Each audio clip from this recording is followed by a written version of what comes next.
বরকাতুহু। আমরা এই সাহাবী সম্পর্কে জানার আগে প্রত্যেকের মাইন্ড অনৌকা আমরা এখন নিয়ারলি 1500 বছর আগে গেছি কি মাইন্ড অনৌকা এই দুনিয়াতে নাই আমরা 15 বছর আছে গেছি কি ওই দোকান লেখা আল ফাতিহা জরিহুল মরহুম আস-সাহাবিল জলিল শাদ্দাদ ইবনে আউস রাদিয়াল্লাহু আনহু তো সনাতা 58 হিজরিত ইন্তেকাল ফরমাইছে। আমরার মায়া রসুল সাল্লাল্লাহু আলাইহি সাল্লাম একদিন মদিনা শরীফও আটিয়া যাইরা তখন একটা ইয়াং ছেলে স্ট্রিটের মাঝে বইয়া খুব গমগিন অবস্থা, মানে গমগিন বলতে সাড দুঃখিত অবস্থা বসে যখন আল্লাহ রসুল সামনে গেছেন তো সালাম করছেন এই ইয়াং ছেলে, কইলা ইয়া রাসূলুল্লাহ, আমার লাগে আমার দুনিয়াটা একদম সংকীর্ণ হয়ে গেছে, দুনিয়াটা একদম তং হয়ে গেছে, আমি দুনিয়াতে আমি অসহায় হয়ে গেছি এবং ডিসঅ্যাপয়েন্টেড হয়ে গেছি, মানে হতাশ হয়ে গেছি। তো আল্লাহ তো গেলে শ্রদ্ধা তুমি ইয়াং ম্যান, তোমার এই সমস্যা কি তার লেগে হইল? ইয়া রাসূলুল্লাহ, আমি ফাইলাম দুনিয়াটা very challenging and very difficult. তো আল্লাহ রসুল্লাহ কইলা, সাদ্দাত, আজকে যে তুমি ডিসঅ্যাপয়েন্টিং করে হইছ, হতাশ হয়ে গেছ, আর তুমি মনে করা যে তোমার দুনিয়াটা খুব কঠিন হয়ে গেছে, বাট আল্লাহ তো তোমার ইমান দান করছেন। আর ও দিনটা তুমি ইয়াদ করো যেদিন তুমি আল-আকসা মসজিদের ইমাম হইবাই। ইয়াং ছেলে, মদিনাটা ইয়াং ছেলে, আল্লাহ যেদিন ইয়াদ করো তুমি আল-আকসা ইমাম হইবাই। ও ছেলে শরীর চেতনায় তো ইয়া রাসূলুল্লাহ, আপনি কি থাকেন? আমি মদিনার এক সাধারণ এক মানুষ, আর কই আল-আকসা মসজিদ আর কই মদিনা, আর আমি ইমাম হইমু।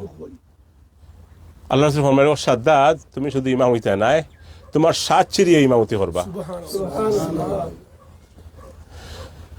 আল্লাহ রসুলের সময় খুশখবরিটা দেন, তখন এই যে জেরুজালেম, এটা রোমান হলে এই জেরুজালেমের নাম আছিল ইলিয়া। তখন এই জেরুজালেমটা কার কাছে আছিল? রোমান হলের কাছে আছিল। আল-আকসা মসজিদ বলতে তো কিছু আছিল না, আল-আকসা মসজিদ বলতে কিছু আছিল না, তো সারা খালে জায়গা আছিল। আর জিয়ত এই কিতাব যে বিন ভালে এবার জায়গা আছিল, রাবিশ প্লেস আছিল। সো আল্লাহ রসুলে কিছু কিছু ওয়াকিয়া হল আছে যে আজীব, আল্লাহ যেভাবে ঠিক ফলছে। আল্লাহ রসুল যেদিন হিজরত করিয়া মক্কাতে মদিনাত যাইন, তখন রাস্তাত সুরাকা ইবনে মালিক ইন আল্লাহ রসুলের দরবার লাগে ফার্স্ট আসলা, দুলা উড়া দেখে মাইন্ড আইসে যে ওবাই আল্লাহ রসুল যেইরা ফার্স্ট গোড়া দৌড়িয়ে গিয়া আল্লাহ রসুল দৌড়ি দিচ্ছেন। হিন গিয়া দরতা পারছেন না, তখন 3বার অ্যাটেম্প, 3বার গোড়াতে পড়ে গেছেন। ফোড়া বাদে চিল্লাইয়া কইরা, ইয়া রাসূলুল্লাহ, আমার আমান দোকা, আমার নিরাপত্তা দোকা। তো আল্লাহ রসুলের নিরাপত্তা দিছেন। তো জিকাইরা সুরাকা, কাইফা বিকা ইযা লাবিস্তা সিওয়ারা কিসরা। ও সুরাকা, ও দিনটা ইয়াদ করো যেদিন রোমান সম্রাটর আতর বাঙ্গল তুমি ফিন্দিবাই। কাইফা বিকা ইজা লাবিস্তা সিওয়ারা কিসরা।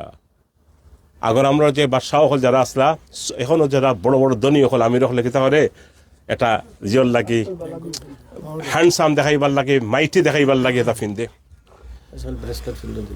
ব্রেসলেট। তখন ও উমর রাদিয়াল্লাহু আনহু জমানা আইছে, যে সময় মুসলিম ফোর্সে আমর ইবনে সাদ ইবনে আবু ওয়াক্কাস রাদিয়াল্লাহু আনহুর সময় ইরানকে ধ্বংস করছেন। তখন উট বড়ি বড়ি সোনা জহরাত ডায়মন্ড ফাটাইছেন, মদিনাত আইছে। উমরের খুলিয়া দেখেন বাঙ্গল ব্রেসলেট দেখিয়া উমর রাদিয়াল্লাহু আনহু ডাকছেন, আইনা সুরাকা, সুরাকা ইবনে মালিক আইনা। সুরাকা মালিক সামনে আইছেন, ও ব্রেসলেটটা বাহরিয়া হিন্দাইয়া দিছেন। কইরা, ও সুরাকা, আমার নবী কইসলা কাইফা বিকা ইজা লাবিস্তা সিওয়ারা কিসরা। নে, আমার নবীর কথা কিলা বলছে। সো আল্লাহ রসুলের যে সময় এই কথাটা কইছেন সাদ ইবনে আউসরে, সাদ ইবনে আউসরে তো আসমান ভাঙ্গিয়া পড়ছে, এটা কিতা, একটা ড্রিম, স্বপ্নের জগৎ। আল্লাহ রসুল ইন্তেকালর বাদে 2.5 বছর আসলা, উমর হযরত আবু বকর সিদ্দিক খলিফা, এর বাদে উমর রাদিয়াল্লাহু আনহু। তো আল্লাহ ইন্তেকালের 5 বছর গেছে না, আল্লাহ তাআলা উমর রাদিয়াল্লাহু নেতৃত্বে আল্লাহ তাআলা আল কুদস শরীফে কিতা করছেন, বিজয় করছেন, উমর রাদিয়াল্লাহু বিজয় করছেন। আর এই বিজয় যে গ্রুপ আসলা 40 জন সাহাবী, এর মাঝে একজন কে আসলা শাদ্দাদ ইবনে আউস, আর আরেকজন আসলা উবাদা ইবনে সামিত রাদিয়াল্লাহু আনহু।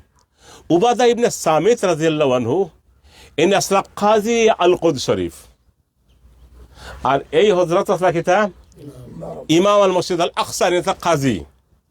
সো উবাদা ইবনে সামিত রাদিয়াল্লাহু আনহু এই আল্লাহ রাসূলের যে নবুয়তির 11 নম্বর বছরও মদিনাতে যে 7 জন গেছলা যারা আল্লাহ রাসূল ঈমান আনিয়ে বয়াত করছলা, এর মাঝে একজন, অর্থাৎ পুরানা নবী সাহাবী হল যারা ঈমান আনছেন এর মাঝে একজন, এবং সম্পূর্ণ জিহাদ আল্লাহ রাসূল সব জিহাদ আসলা তার খবরটা ওখানে আছে, আমরা যাই আর একটু পরে।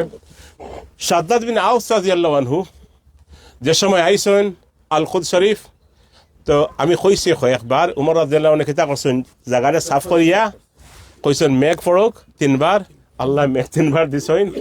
এর বাদে একটা মসজিদ বানাইছিল লাকড়ি দিয়া, মনে আছে নি? 3000 মানুষের জন্য নামাজ পড়তে পারেন। এই মসজিদের ইমাম কে হইছিলা শাদ্দাদ ইবনে আউস। এই 40 জন সাহাবীর লগে আরেকজন সাহাবী আসলা উবাদা ইবনে সামিত রাদিয়াল্লাহু আনহু, তানরে কাজী আল কুদস শরীফ বানানিয়েছিল। সো এই সমস্ত মুফতি সাহেব তারা আলিম হল যারা সবার জানা আছে, বুখারী শরীফ বিভিন্ন হাদিস আন শাদ্দাদ ইবনে আউস রাদিয়াল্লাহু আনহু, শাদ্দাদ ইবনে আউস রাদিয়াল্লাহু আনহু তান হাদিসের রাওয়ী আসলা, এবং এত তাকওয়া মুত্তাকি আল আজকে যে জুমাত ইমাম সাহেব একটা কথা হইছেন দারুণ সুন্দর, উঠিয়া কইছে আল কুদস শরীফ তো আল্লাহ তাআলা পবিত্র বানাইছেন, কিন্তু আন কইরা কোনো জায়গা আর জমানার উপরে আল্লাহ এর সম্মান দেন না, ইন্না আকরামাকুম ইনদাল্লাহি আতকাকুম। যদি এই আল কুদস ভাষী যদি তোমরা মাঝে তাকওয়া থাকে, মুত্তাকি তোমরা হইয়া থাকো, তাহলে আল্লাহর কাছে সব কিতা সম্মানী। সো আল্লাহ তাআলাই আমার রাসূলের উপরে ঈমান আনার কারণে আমার রাসূল যে কইছেন, আমার নবী যে কইছেন, এই সাহাবী হযরত আউস আল কুদস শরীফের মসজিদে আকসার সর্বপ্রথম ইমাম কে আসলা, কেউ যদি প্রশ্ন করে উত্তর দিতে পারবা তো? আল আকসার সর্বপ্রথম কাজী কে আসলা না, উবাদা ইবনে সামিত রাদিয়াল্লাহু আনহু। ওটা যদি মনে রাখতে পারেন, আশা করি আজকের এই সফরটা কামিয়াব ইনশাআল্লাহ। উবাদা ইবনে সামিত ফাকিহ সাহাবী ইসলাম, ফাকিহ মদিনার ফুকাহার মধ্যে বড় জলিল কদর। আর আজকে যে কথা বলা হয়, আমি একটা এড করি, এটা কইছেন হয়তো আবু দারদা সিটি লাসা সালমান ফারসি গেছে, আচ্ছা এর জবাবে সালমান ফারসি লাসা যে তুমি আল মাকদুস বাইতুল মাকদস গেছো, ইন্নাল আরদা লা তুকাদ্দিসু আহাদান, জমিনে খেরে মুকদ্দাস বানায় না, পবিত্র বানায় না বা দামি বানায় না, বরং নিজের আমল আখলাক এগুলা দ্বারা আল্লাহ তাআলা দামি বানাইব। তো সুন্দর একটা কোট করছেন মাশাআল্লাহ, জাযাকুমুল্লাহ। আরো একটা কোট করছেন তাকওয়ার উপরে আর মুসলমান উখে বাতচিতের উপরে করছেন। আচ্ছা এখন হইল এই সাইড ফাইলা, এখন ওদিকে হোকা, ওদিকে একটু ওপরে হোকা, আমরা আগামী কালকে ইনশাআল্লাহ আমরা আইমু জায়গাটা হোকা, সব জায়গাটা হোকা, জুনাদ ভাই আমার সামনে হোকা, কাছে হোকা, আগামী কালকে আমরা আইমু ও ধরনের রাইট চেহারার উপরে, ওখানে এটারে মাউন্ট অফ অলিভ হয়, এখানেও আইলে আস্তা আল্লাহর গড় সহ সারা আপনার চোখের সামনে দেখবা ফ্লোটিং করে বাঁশের বিউটিফুল সিনারিও দেখবা। এবং আগামীকালকে ওখানে আইলে আমরা হইমো এখানে ব্যবসা কিতা।